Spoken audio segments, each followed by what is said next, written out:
Wow, hello everybody. Welcome to our Sunday TokiTV, our weekly gathering for Sk'aliCh'elh-tenaut each and every week, gathering in faith, prayer, and education. You can see a lot of faces on here today, which is super cool. We have a team of practitioners here to pray with us today. Before we get started, I just want to do a super quick hello to Alejandro. Miami, as you all know, Alejandro here every single week, and Howard there in Whidbey Island. Hi, Howard. And the talkative Deb Cruz there in the corner. Hey, Deb.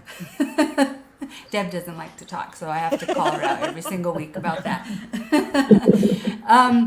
Good to see you guys. I see a lot of people are joining already, so please, in the comments, place your name and where you're watching from.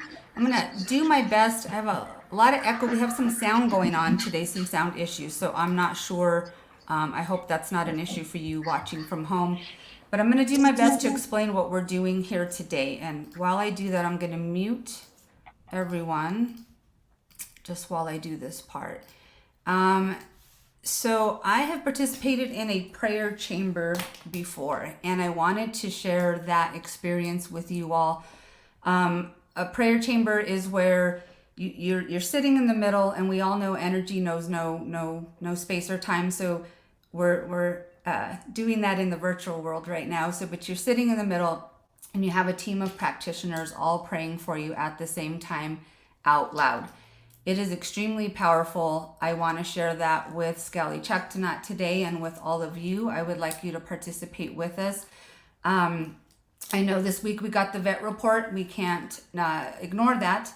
And there's tidbits of information that are good, and there's some that are concerning. And I know people are all over the place with that this week. And I know I have been as well. But we also know that the priority is her health and her healing. And that's why we're here. That's why we continue to be here. Trusting that the vets, we know they have her best interests. These are great vets. Howard can attest to that. Howard knows them personally. I'm very comforted knowing who they are and who is caring for her. So I know they have her best interest at heart. I know there's been a lot of comments and concerns about how can she heal in her current environment and her current tank.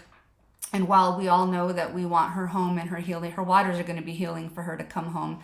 Right now, today, we're going to focus for this prayer chamber on we all know she has a strong spirit, right? She's been in captivity for 52 years since she's been 4 years old. She is so resilient. She is so strong. And I know, and we all know, that she is perfection. And so today, for this prayer chamber, we are going to affirm her health, her perfection as it relates to her health and her healing.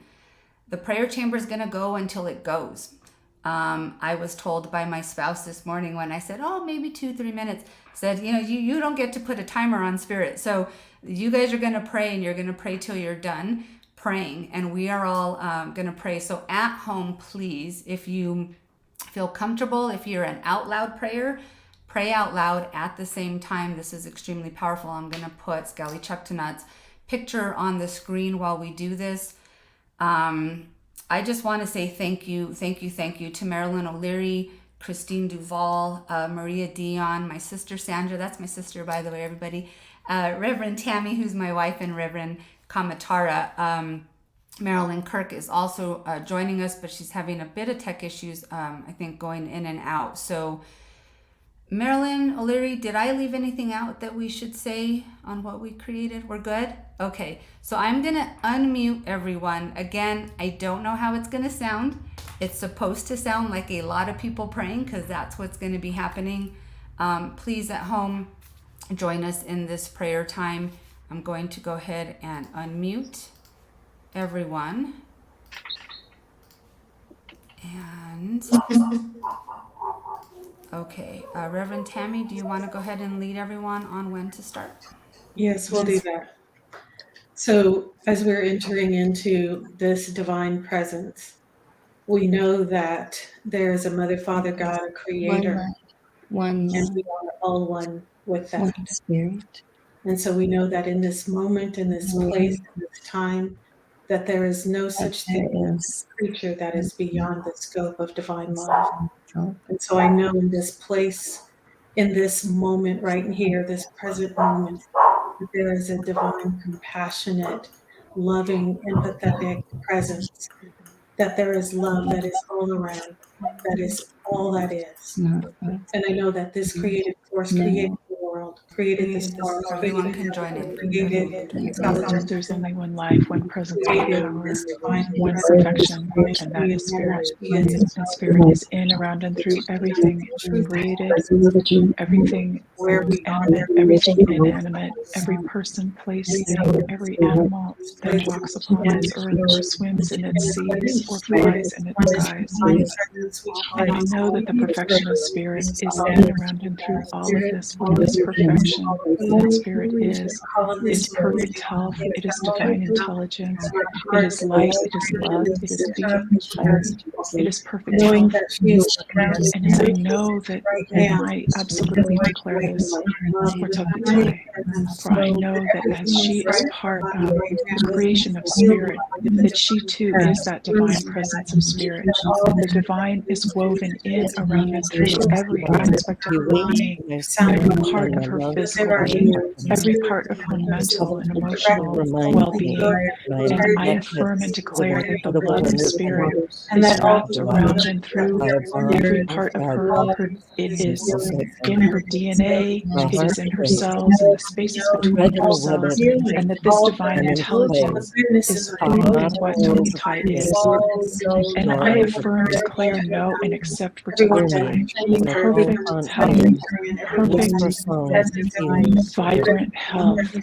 Is only appearing I absolutely know that any appearance of illness is but an illusion. It is not the spiritual or physical of her.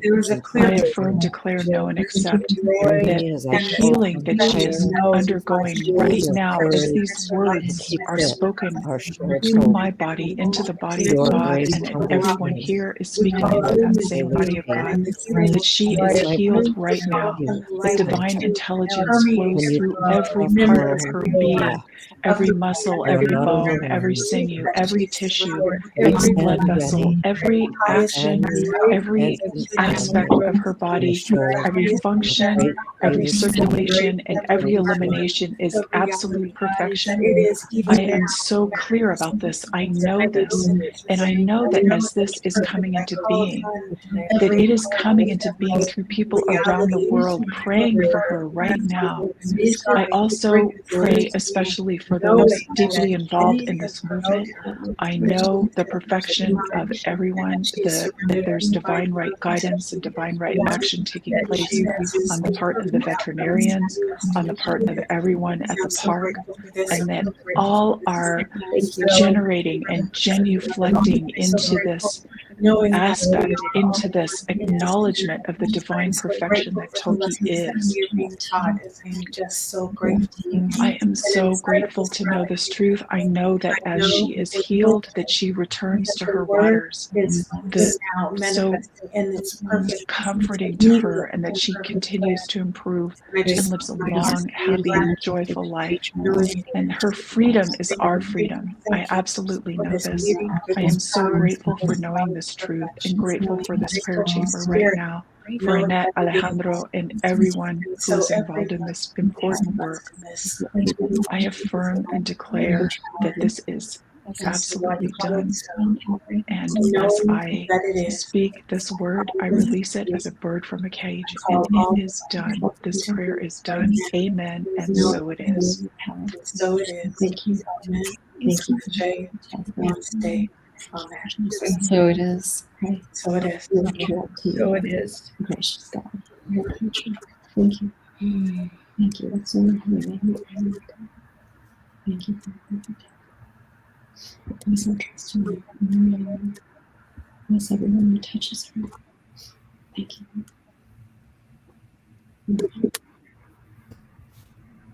Wow. Thank you. Gosh, thank you everybody for joining in that. I hope you felt that. I felt that. Kamatara, thank you, Reverend Kamatara, Reverend Tammy, my wife, Sandra, my sister, Maria, my whale soul sister, Marilyn O'Leary, I just love you so much. Christine Duval, thank you all very much for being on here.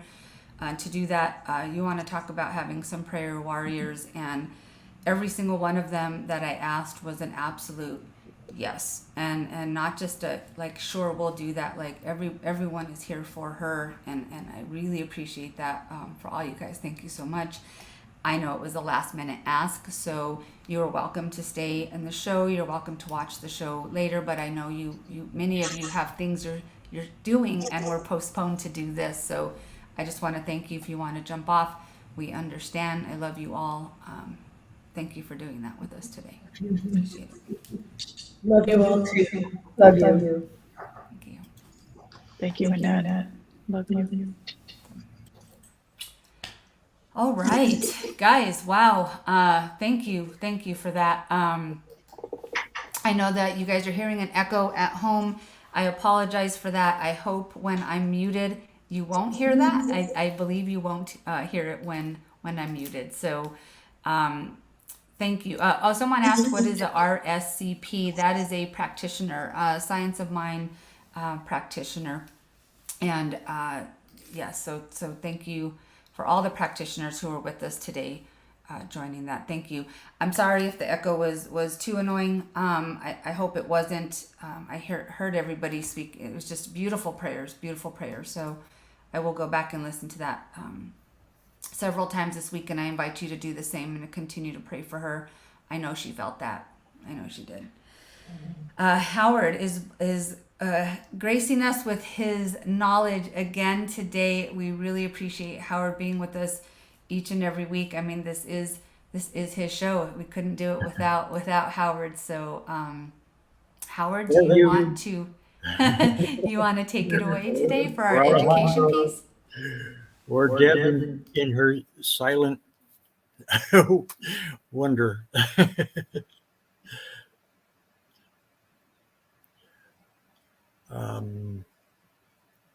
Am I? Yeah. Yeah, we'll go ahead and let you take it away if you want to load up your PowerPoint there. Okay. Slides. And those will be my computer.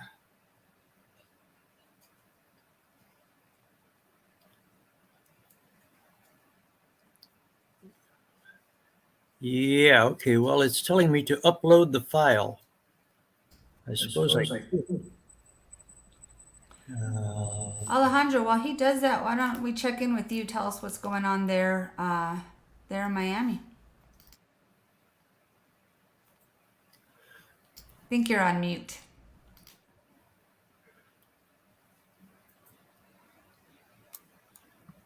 Alejandro, you're still. I got it now. I am mute. No, thank you so much for the prayers. I feel a lot of energy, positive energy. Almost you made me cry. I feel the energy, and I think, and I feel all this energy is going towards Lolita. I encourage everyone to keep praying for Lolita, for TokiTV Sk'aliCh'elh-tenaut. She will not give up because she's very strong and we will not give up. So please keep sending emails, letters. Just thanks to the mayor, Lady Cava, thanks to Raquel Regalado, thanks to the vets. We really appreciate the amazing job they are doing. We have hope that she will go back home. I can feel it. I can feel it. Thank you, Alejandro. Howard, are we getting anywhere there with them I slides? am getting there. All right. Let's see. Just a second here. It just didn't pop up as I thought it would. So this is.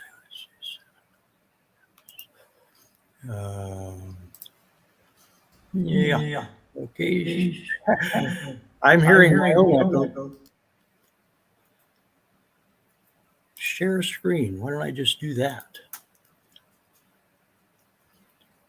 Will it share screen? It should. Entire screen. What I'm getting is us. Let's see. There we are. I was Hear about, that? just about to ask Alejandro to sing us the song while we waited. my- Here we go. I'm going to put your slides up. Is my slide showing now? Yes, it is. Beautiful. All right, we're home. Home in the Salish Sea. This is the Salish Sea. Okay, and I'm assured you can all see that. Okay, great.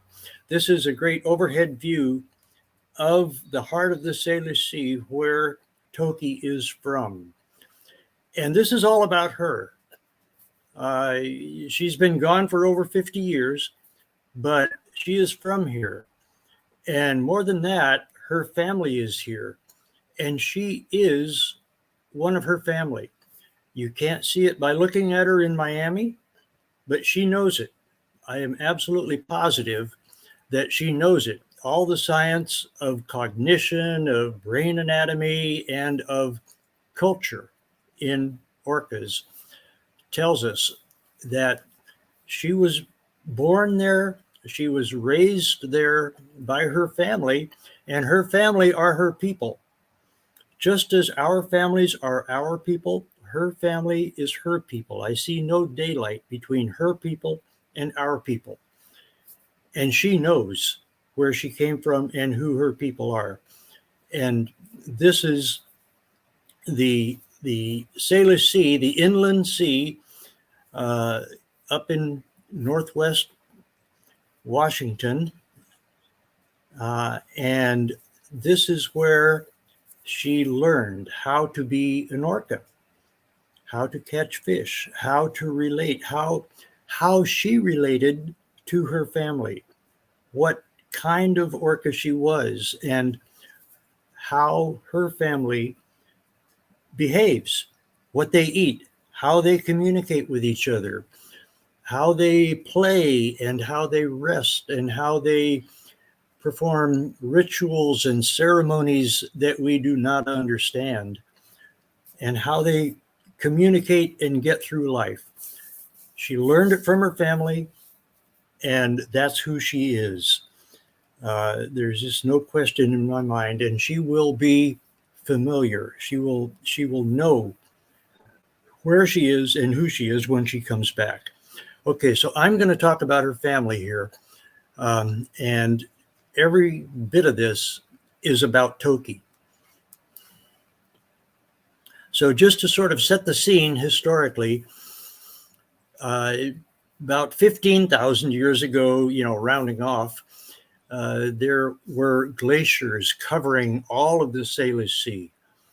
And as they melted and the rivers began to flow and the trees began to grow, the salmon began to spawn. They began to find the rivers, find the streams, find and even cultivate by their action, by their plowing through the riverbeds.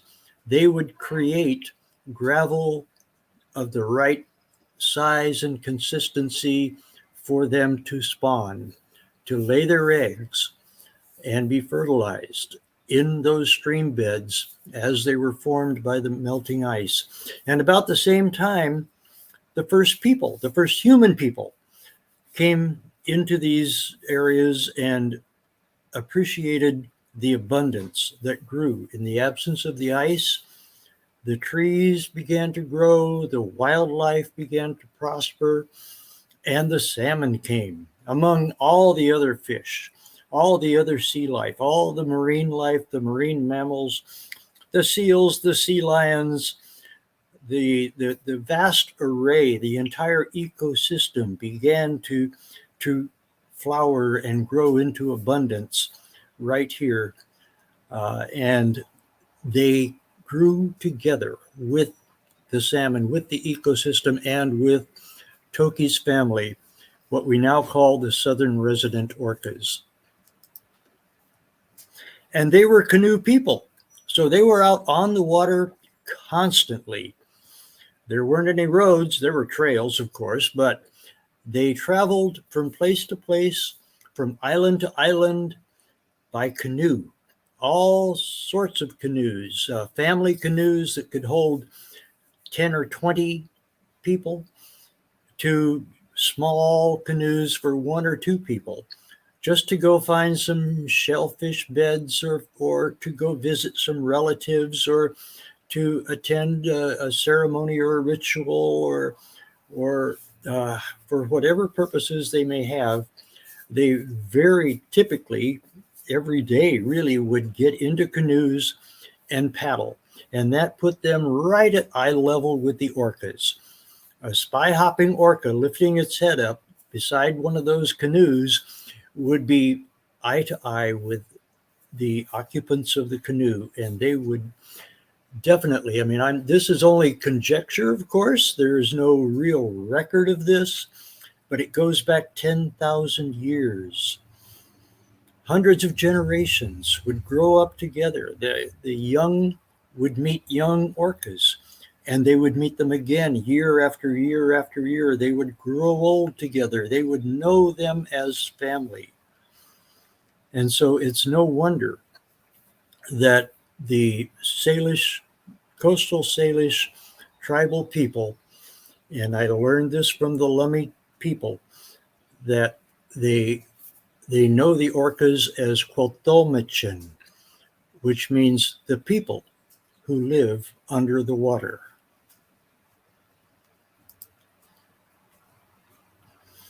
And at the same time, the southern residents made their living here. They foraged, they learned where the fish were, they learned how to catch the fish, and they shared the fish with each other. That's a typical, it's a tradition. It's something that they do. Just as we share food at the table, They share their fish when they catch fish. They rip them in half and give them to their young, or to their relatives, or even to just their family members. It's all one big extended family. And normally around the world, we don't know the historical record of the southern residents in particular, but around the world, orca communities tend to be around 200 to 300 individuals that are all related. They're all an extended family. They're all a clan. So they know each other. They come in contact. They don't always travel together as the entire community. They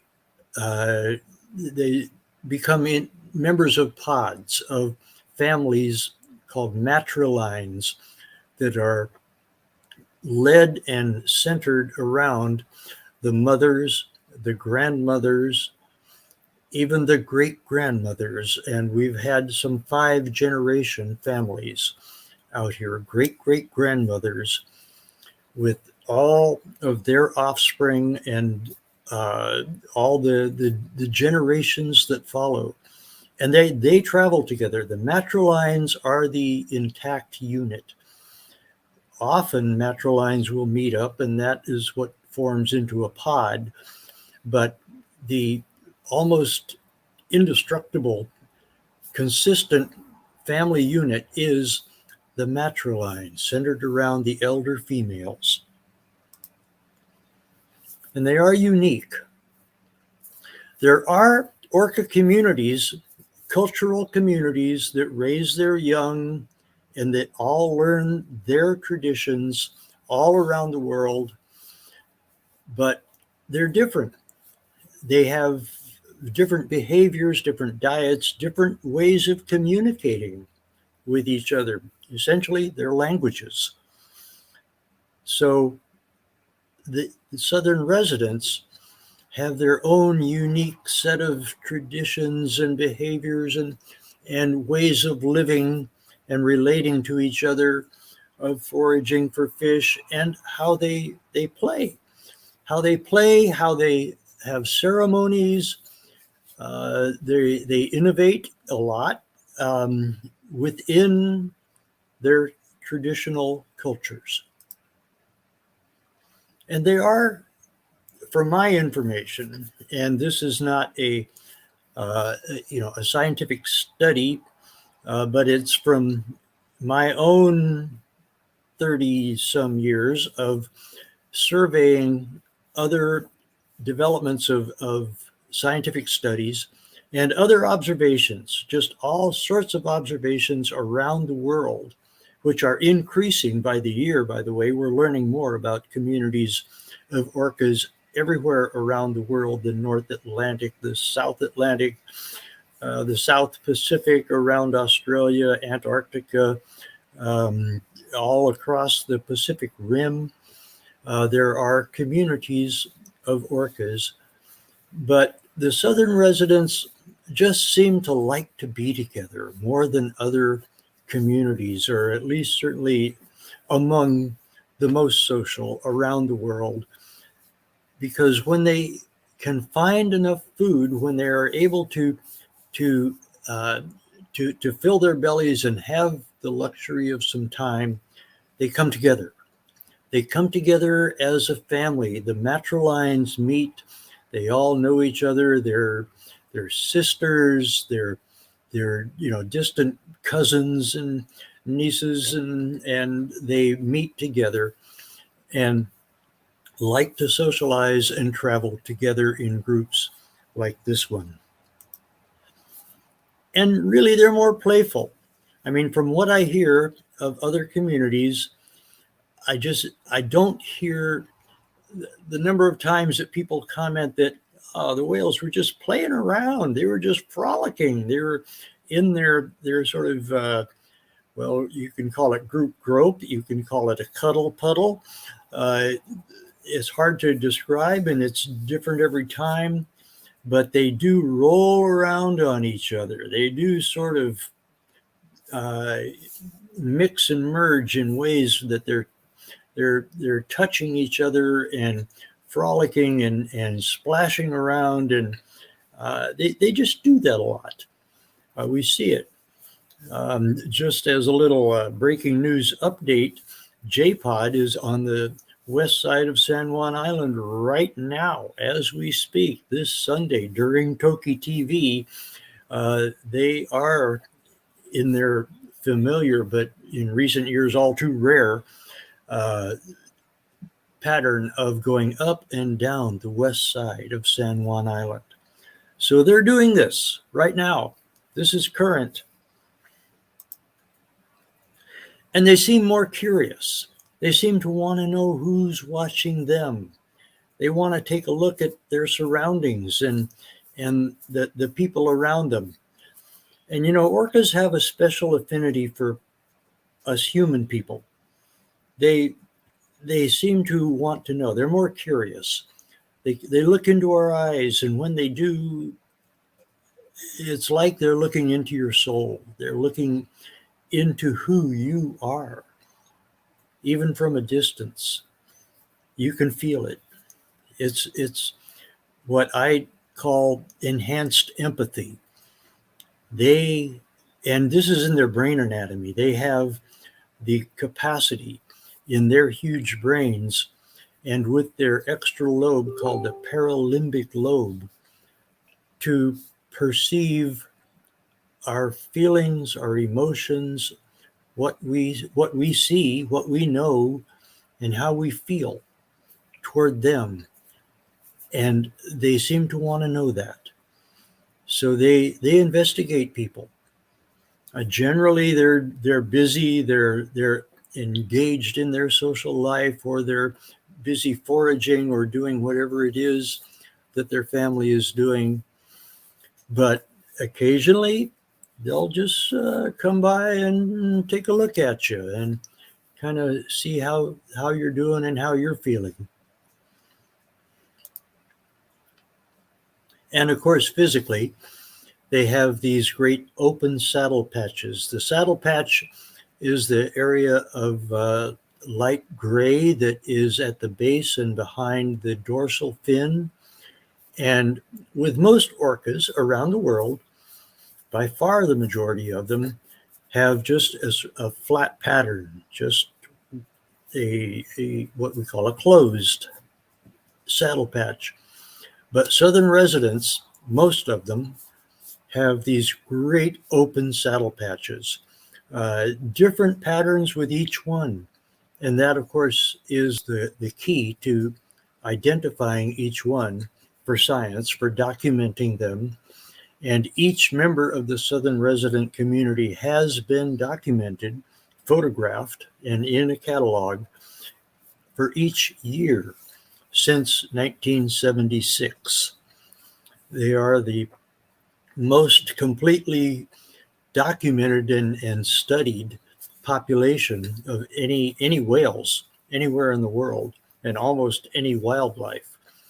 There are certainly many days, weeks, and months that go by when we don't see some, but every year each individual has been seen, photographed, and identified.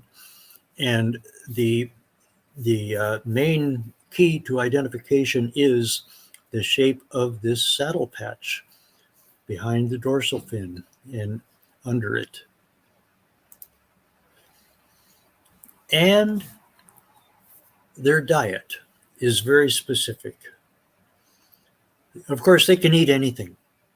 Orcas are the top predator, the apex predator of the entire oceans.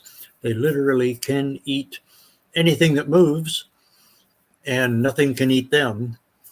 So they are the very top predator in the entire ocean. So they have potentially, biologically, they have a vast array of potential prey items. But the southern residents focus almost entirely on Chinook salmon.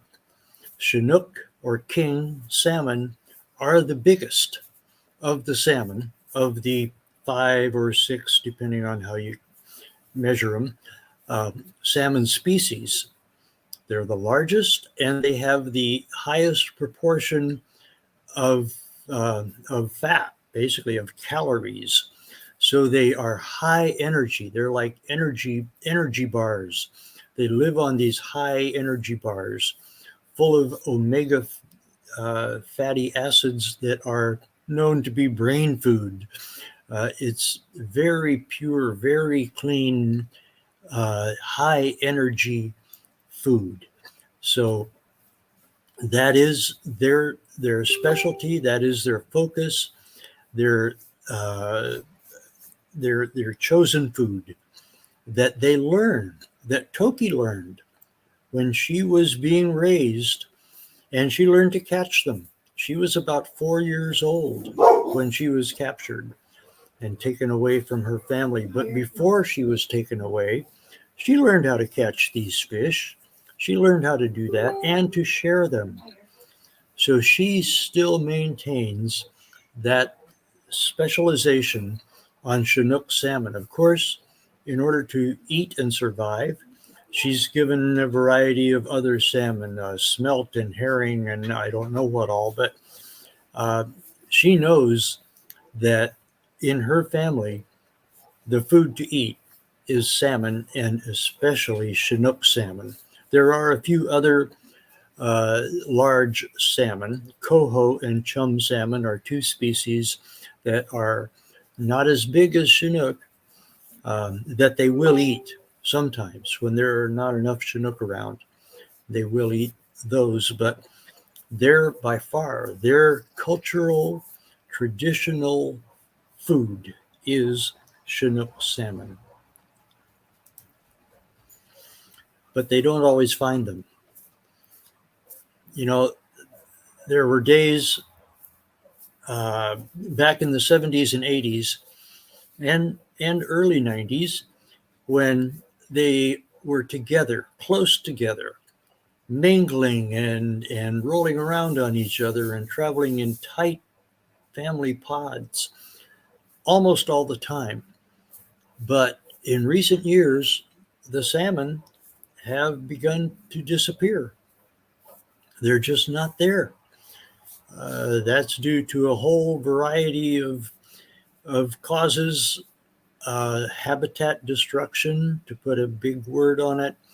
And there's also overfishing, and there are many different types of habitat destruction, of course, because the salmon use everything. They use the rivers. They need the rivers to flow freely. And then they need the estuaries, the bays, the sheltered water, the slow, shallow water. As the smolts come out at 6 or 8 or 10 inches long, they find these very quiet water but very high productive areas to grow up in before they go out into the wild open Pacific, where they need to be strong and they need to be fast. And so they need these nurturing areas. They need the nurseries all along the shorelines, almost everywhere, especially this vast inland sea called the Salish Sea, where there are so many different estuaries and so many different river mouths and wetlands that these smolts depend on to acclimate, to become proficient and competent to live in salt water. They start with small bugs and small fish and small prey, but they need to be protected, and they need to be able to have these nursery areas before they go out into the open ocean. And those have been destroyed in so many ways by just the wanton overdevelopment, the hardening of shorelines, the draining of wetlands. All of this took place for more than 100 years, all up and down the entire Salish Sea, and of course everywhere else, in the world practically. But in recent years, in the past, really not long, but about a decade or so, a little more, we've begun to wake up. And there is very focused effort by governments, by the state government, the Department of Natural Resources, the Department of Fish and Wildlife, and other government agencies that are dedicated to restoring that salmon habitat by removing dikes, by flooding wetlands again that have been drained, by doing all sorts of ways of restoring just the natural productivity of the shorelines. Even in downtown Seattle, under the piers, the new pier construction all along the shoreline in downtown Seattle has been redesigned to allow for salmon smolts and other marine life to come in and thrive and grow and be protected right under the boardwalks and the streets of Seattle. So there's a lot of effort to bring back the natural ecological functioning and production, and it's working, but it's slow. It's slow. Because when they don't find enough food, the main problem are the reproductive females. Can they reproduce? Can they carry a baby in their bodies for 18 months? It's a long gestation period. And during that time, especially in the last half or so of that, the mothers need to eat for two, just like we do. And they need to have a lot of food. It needs to be abundant. They may not be quite as nimble and agile to be able to catch that fish.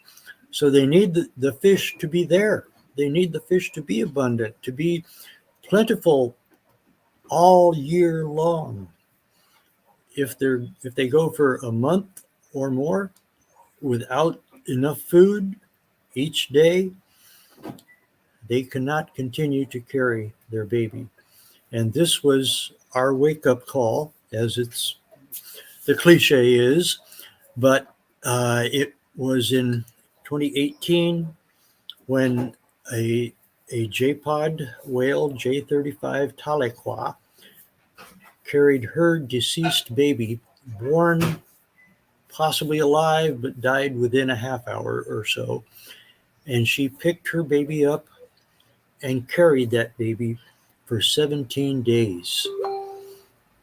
And that became global awareness, global news about this grieving mother orca carrying her baby as if to show the world that she needed more food, she needed help, she needed someone to pay attention, that her family was important to her and she was losing them. And this was a resounding awareness around the world. She did more to bring attention to the problems that we're trying to tell people about, more than we could possibly do. She generated the media and the awareness that still are shaping human behavior, because we're learning from that, because we can't help but empathize seeing photos like this, which went on for 17 days. So just to give you a little more insight into the elements of culture that define the Southern residents, which are Toki's family again. I make that connection always because I'm sure she does. This was from studies in the 1980s, well, 70s and 80s, published in 84, and then more, again, the dietary specialization published in 1999. And it's important to know that before the mid-1970s, there were no studies. There was nothing known, really. There were a lot of, folk wisdom, and unfortunately, nobody really consulted the indigenous knowledge, the ancient traditions, the stories that were told by the tribes all around the Salish Sea, because they all had intimate contact with orcas on a daily basis. They knew them well. They knew individuals. I'm sure that they had a very good sense of the overall population, and what they needed, and they would hear them call. I'm sure they may not have the comparison with other communities to know that it is a very distinct language that they use, but they knew the whales. They knew the orcas very well, but they were not really consulted. So from the Western science point of view, there was nothing known until the early and mid 1970s. And those results didn't really start to come in until the early 1980s, when there began to be papers published and a general understanding of the populations of orcas. So these were the primary papers that defined the southern residents. Just if you want to look those up, call traditions is what they're called in the paper, and dialects, which refers to the differences between the pods, the pods and the there are acoustic clans, as known by science, in which the whole population has subpopulations, which have have a few unique calls of their own that they use among themselves, but then they do get together as one big community sometimes, so they share the vast majority of their vocabulary. But the emphasis here was on those slight differences between the pods and between the clans that were found in the 70s and 80s, and the dietary specialization. And the title of the second one, Dietary Specialization in Two Sympatric Populations of Killer Whales, is the name of the paper. And that refers to the southern residents, Toki's family, and what are called bigs, or transient orcas, which we see all the time. And there are some of those particular orcas right around our island, around Whidbey Island right now as we speak. They've been reported just to the east of us, off the eastern shore of this island, that are completely different in every move they make, every sound they make. They do not eat fish at all. They eat only marine mammals. They eat seals, sea lions, porpoises, but they don't touch fish. They don't want them. They have a completely separate diet and, of course, a completely separate vocabulary or language that they use to communicate with each other. And this was discovered and announced and published back in the early 80s, really. The dietary information took a little longer to find. The acoustics are easy. You just put a hydrophone in the water and you listen, and then you compare what you hear from the different groups of orcas. But the dietary specializations, for one thing, it rocked the science. It was just so hard to believe. That doesn't happen with any other wildlife out there. You don't have a mountain with two completely different populations of bears, and one eats only rodents and the other eats only berries, and they don't overlap in any way. That doesn't happen. So this was new to science, and it took quite a while for the scientific community to settle on this new information, that we have completely different orca communities that are actually cultures bound by their own traditions that they each learn growing up. And yes, they're aware of each other. They cross paths all the time. They avoid contact. They tend to just sort of, move out of the way when they come within a few miles of each other. But they have completely different ways of life. So when I say Toki knows who she knows that she is a salmon-eating southern resident orca and not a mammal-eating transient orca.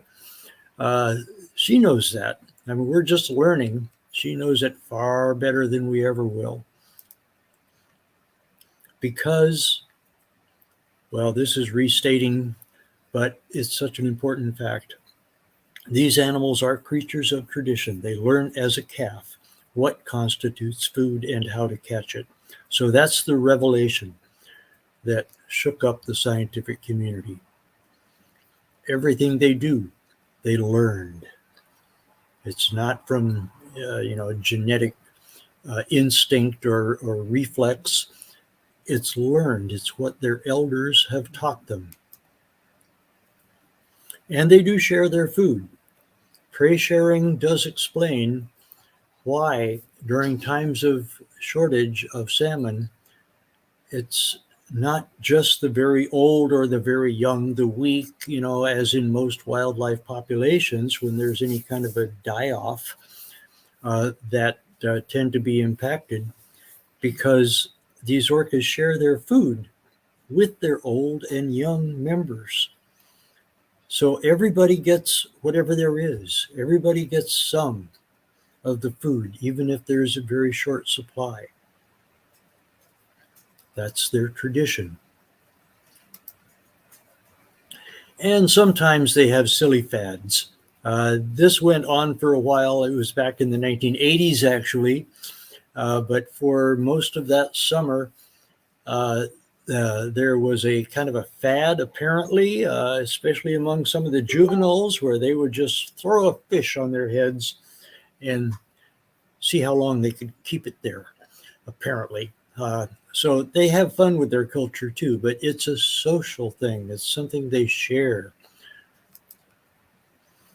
And this was the paper in 2001 on the scientific side of things that was the landmark event. And what they said was the complex and stable behavioral cultures of sympatric groups of killer whales appear to have no parallel outside humans and represent an independent evolution of cultural faculties. When that means there's no other animal that shows that level of sophistication and complexity and totality of cultural engagement from birth as orcas do. And that also tells me Toki knows exactly who she is, because she learned all of it before she was captured. And just to give you a little comparison, the northern residents are very much like the southern residents, but there is no intermingling, no interaction between the two communities. They're up around the north end of Vancouver Island and all the way up into Alaska. And they are larger, a larger number of people, of orcas in their pods and in their communities, and a little more complex, 3 acoustic clans, where southern residents are all one acoustic clan. And then I've already told you about the transients, the mammal-eating transient orcas that are seen constantly. They travel in very small groups because they have to sneak up on seals and sea lions. So it's usually only 3 to 5 or 6 or 7 or 8 sometimes, but they basically travel in much smaller groups and usually very stealthy. They zigzag around. They're very hard to keep track of. So this is just to give you a good sense of the differences, to sort of point out the contrast between the residents and the transients. And they're all right here. And then, of course, there are other communities. There is a group called the offshores, which live about 25 miles off the coast of Vancouver Island and Washington, and all the way up to Alaska and down to California. And they don't come into view because they're way out there on the edge of the continental shelf. But they have been studied a little bit. It's hard to do a study of them because they're so far out there. But they apparently specialize in sharks for their food, especially a kind of shark called sleeper sharks. And this is a great diagram that shows how orcas look around the world. Northern hemisphere, southern hemisphere, and their diets. This is actually about more than 10 years old, so it could be updated. There are more communities of orcas that are found and described, in published papers every year. So there are more known, but this is a good sampler of the best known communities of orcas around the world. But as I have mentioned already, there are fewer Chinook than there were even a few decades ago. They're already going extinct in 40% of their historical range. And not only that, but because of the way that the large ones tend to be caught so they don't reproduce, they're becoming overall smaller, about half the size of what they were just about 50 years ago. So they average now around 10 pounds, which means it takes a lot more energy to catch enough to fill their bellies. Orcas traveling need to eat something around 200 to 250 pounds of salmon per day, or of food, whatever they eat. So they need to catch a lot of these fish, and that puts a lot of strain on them. That's why when we see them, for the most part these days, they're spread out. That's the term used to describe orcas that are seen in ones and twos and small numbers over miles and miles. They're still in touch with each other. Their vocalizations travel much farther than that, 20 miles or so easily. But to catch fish, they have to search hard. They have to search high and low and in every nook and cranny to get enough fish. They can't stay together and find enough fish as a large group. But there have been a lot of births lately. I don't want to leave you on a note that they're having such a terrible time, because miraculously, I honestly don't understand it. But since 2019, there have been, well, this shows 4, and there's been one other that I'll show. There have been 5 births, and all of those babies, to our knowledge, because we haven't seen the mothers, we haven't seen those matrilines all winter. But at last report, all of those babies are doing just fine. They're growing up healthy and strong. And even J35 TokiTV had another baby and did just fine. And here is our latest, called J59, doesn't have a nickname yet, born to J37, known as Haishka, which means thank you. And that's it. I think I'm supposed to share it. You did. Thank you, Howard. Wow, I learned something each and every time. One person had a cute question. Let me see if I could find it. Okay. Scrolling through here, and then Deb has a lot of comments, but she might want me to read them for her. I don't know. Okay. Love it. I'm up there. I can hear my mom. I don't know about anybody else. It's me. It's because my thing is on. Let's see. Okay. Someone wants to know. Do certain individuals spy hop more than others? Like maybe they are the pod investigative news reporter, or do they all do it equally? That's a fascinating thought. I have not heard that narrowed down, but you could probably talk to a lot of the naturalists and the veteran whale watchers out there, and they may know answers to that. I don't know. Interesting. Could be a new study. Yeah. Deb, do you want me to read your comments, or do you want to read them? Not necessarily. I'm hearing the echo, so it would probably be better if somebody else read it. Yeah, Otherwise, that's a little I'm distracting. distracted by it. Okay, I'll do it. So the steep historical decline in Chinook salmon is associated with four main factors: habitat loss and degradation, harvest rates, hatchery influence, dams that impede migrations. Additional factors increasingly recognized as contributing to declining salmon populations include climate change, ocean conditions, and marine mammal interactions.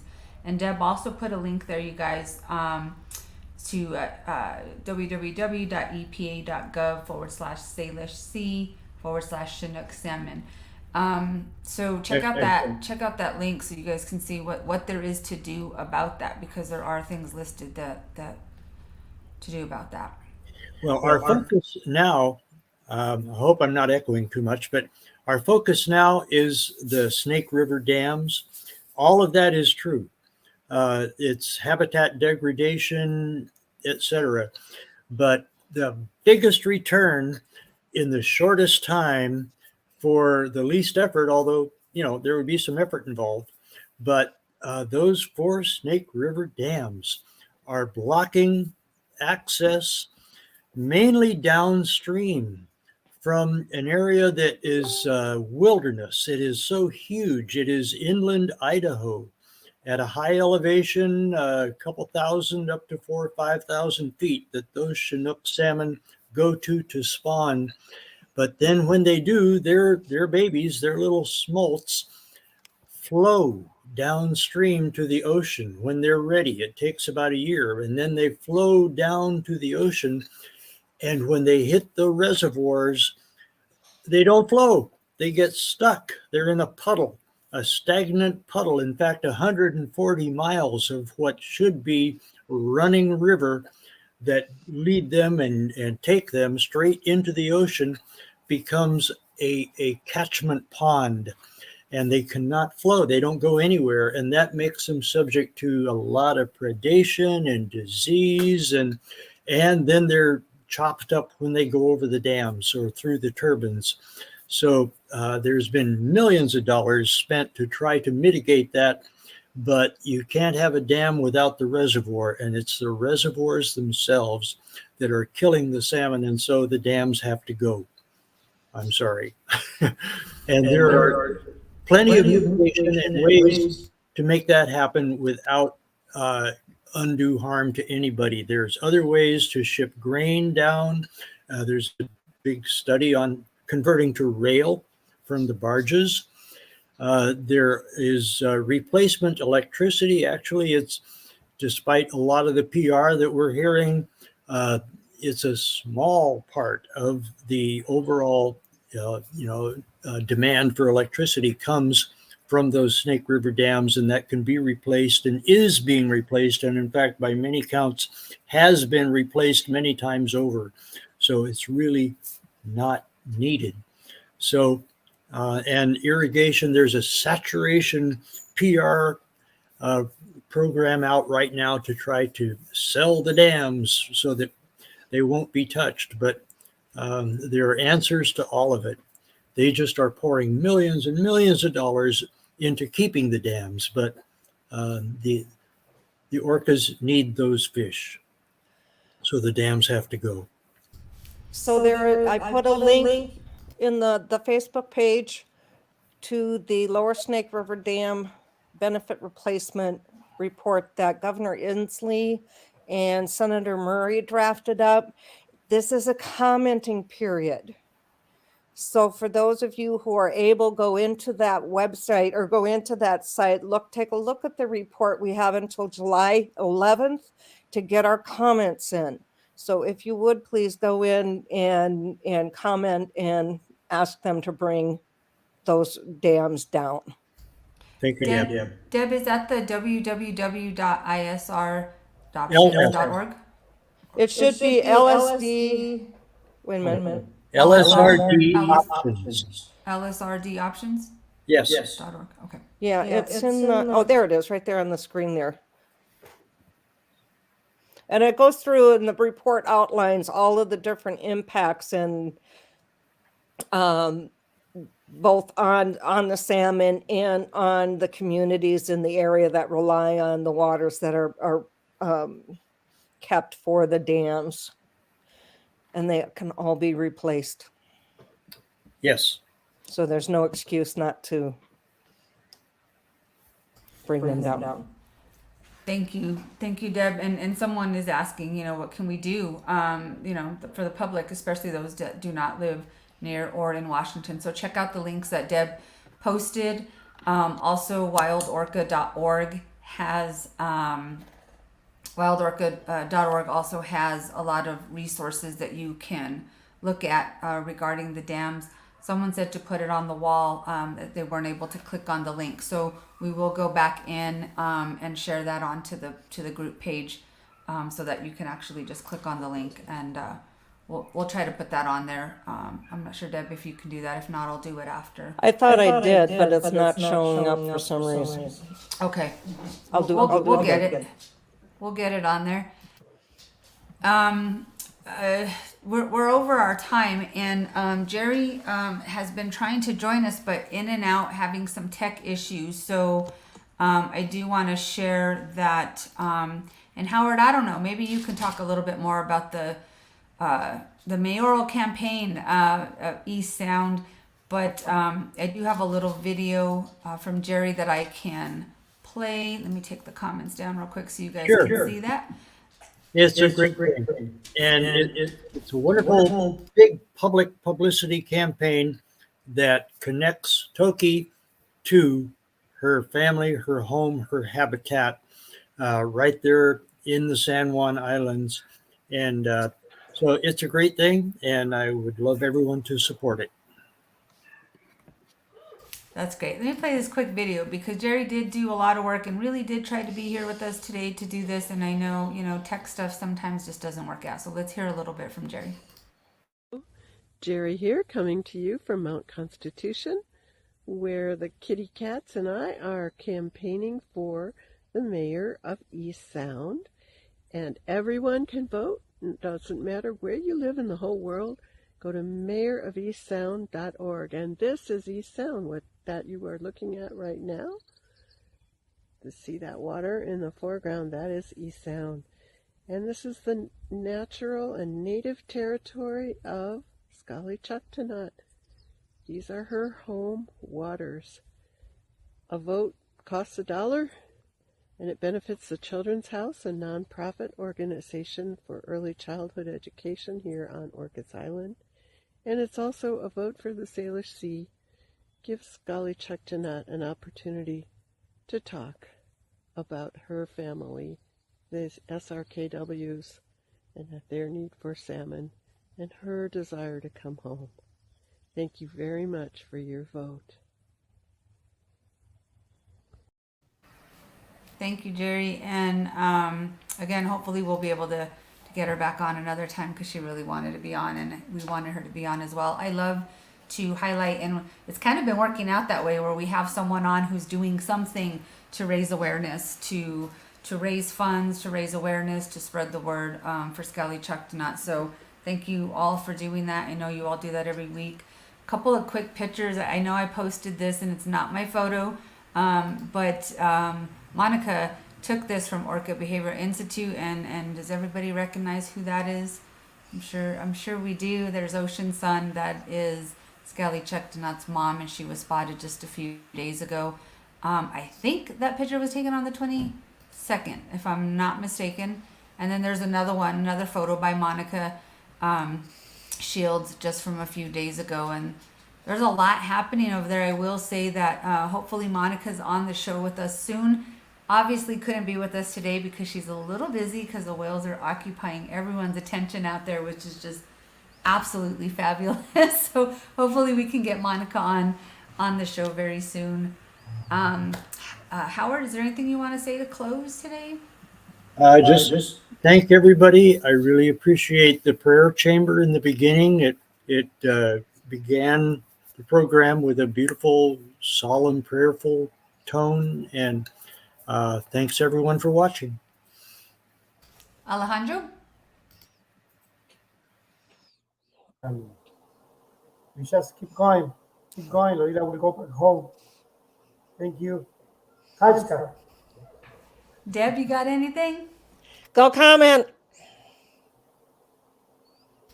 Absolutely. Bring Thank the you, dam. everyone. Keep praying. I know, none of us like to wait, but her health is the priority. So every time you think of her, just drop in a prayer, send her some healing energy, replay the prayer chamber, whatever you got to do, because her health is what we're most focused on right now. And I know there's concerns about where she is and how she's going to heal, but we're gonna do our part and hold her up in prayer. We say that all the time, and I will say this every single week and every single day. Stay positive.